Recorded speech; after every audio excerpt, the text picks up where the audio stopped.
यदि किसी संख्या के 1/3 एवं 1/5 का योग 64 है तो वह संख्या क्या होगी। बहुत इजी क्वेश्चन है। तो देखो मान लेते हैं यदि कोई किसी संख्या है का 1/3 है तो मान लेते हैं वो संख्या कौन सी है। माना संख्या बराबर क्या मान ले, ए मान लेते हैं, कोई दिक्कत नहीं। तो देखो जैसा कह रहा वैसा करते जाएंगे। यदि किसी संख्या के 1/3 है ना, तो संख्या मान ली ए, तो इसका 1/3 करेंगे। ठीक है, तो ए का 1/3 कितना होता है, तो ये हो जाएगा ए का ऊपर से गुणा करेंगे तो a/3 ऐसे ही है। एवं 1/5 का, तो इसका भी 1/5 करेंगे तो 1/5 a/5 हो जाएगा। अब क्या है कि इन दोनों का जोड़ कितना है, 64 है। तो a+3 a/5 बराबर 64। ठीक है, यही चीज़ है कि इन दोनों का जोड़ है वो 64 है। ये दिया था कि यदि किसी संख्या के 1/3 और एवं 1/5 का योग ये है 64। तो देखो इनका एलसीएम लेंगे तो एलसीएम कितना आ जाता है, 15। ठीक है, अब 3 का भाग लगाएंगे इसमें, 3 पंजे 15, 5 बार गया तो 5a, फिर 5 से 5 दिया 15, 3a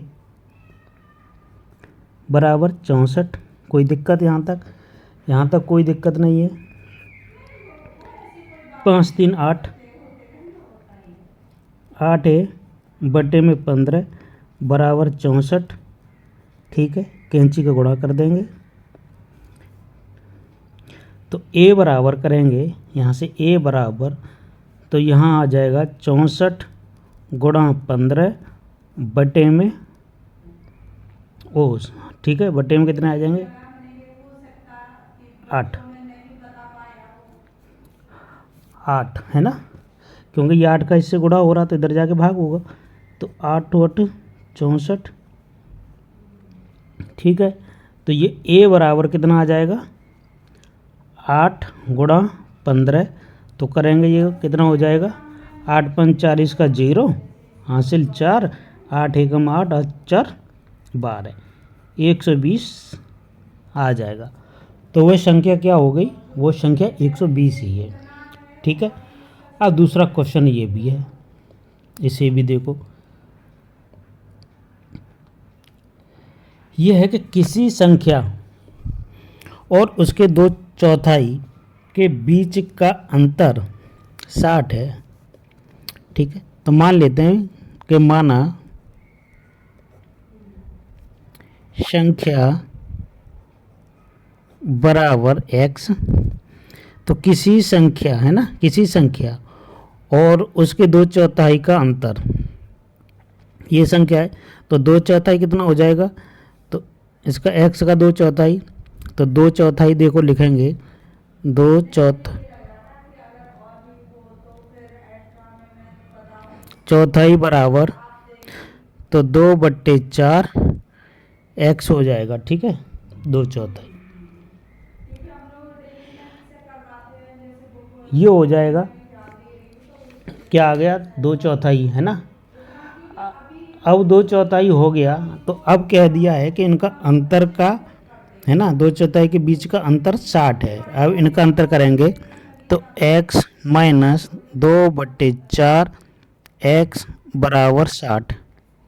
ठीक है, जब ये चीज़ है यहाँ तक तो देखो क्या करेंगे। अब यहाँ से देखो 1 मान के एलसीएम ले लेंगे तो 4 आ जाएगा। ठीक है, 1 का भाग लगाएंगे इसके, 4 बार जाएगा तो 4x हो गया, माइनस 4 का भाग 1 इससे लगाएंगे तो 1 बार जाएगा तो इसका इससे गुणा हो जाएगा तो 2x बराबर में 60 हो जाएगा। 4 में से कितने जाएंगे, 2, तो कितने बचे जाएंगे कि 2x बटे में 4 बराबर 60।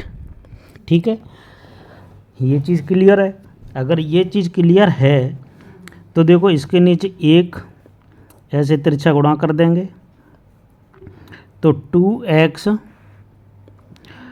बराबर 60 गुणा 4 हो जाएगा। तो x बराबर 60 गुणा 4 बट्टे में 2, तो 2 दूनी 4, तो ये कितना हो जाएगा 120 हो जाएगा। 6 दूनी 12, 120 हो जाएगा। ठीक है, और यही आंसर हो जाएगा। ये भी आपकी समझ में आया होगा।